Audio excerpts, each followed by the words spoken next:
बारामती अपघातानंतर चार्टर विमान कंपनी चौकशीच्या फेऱ्यात.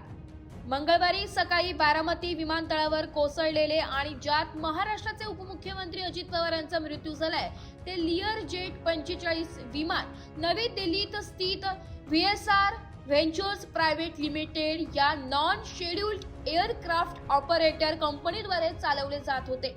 विमान वाहतूक अधिकाऱ्यांनी दिलेल्या प्राथमिक माहितीनुसार VTSSK नोंदणी असलेल्या या विमानात 2 क्रू सदस्य आणि 3 प्रवाशांसह एकूण 5 जण होते.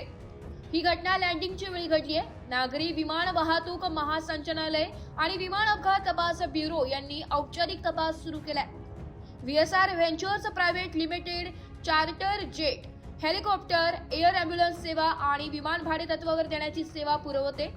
तिच्या ताफ्यात लियर जेट 45 विमान, bridge craft, super king air B200 आणि ऑगस्टा हेलिकॉप्टर यांचा समावेश आहे, जे प्रामुख्याने कॉर्पोरेट आणि VIP प्रवाशांना सेवा देतात. या अपघातापूर्वी VTSSK विमानाचा कोणताही अपघात झाल्याची सार्वजनिक नोंद उपलब्ध नाहीये.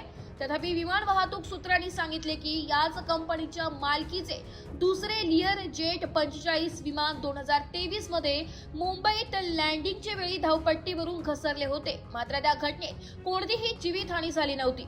त्या घटनेमुळे त्यावेळी नियामक यंत्रणांचे लक्ष वेधले गेले होते, परंतु कोणती कारवाई करण्यात आली याचे तपशील अस्पष्ट आहे.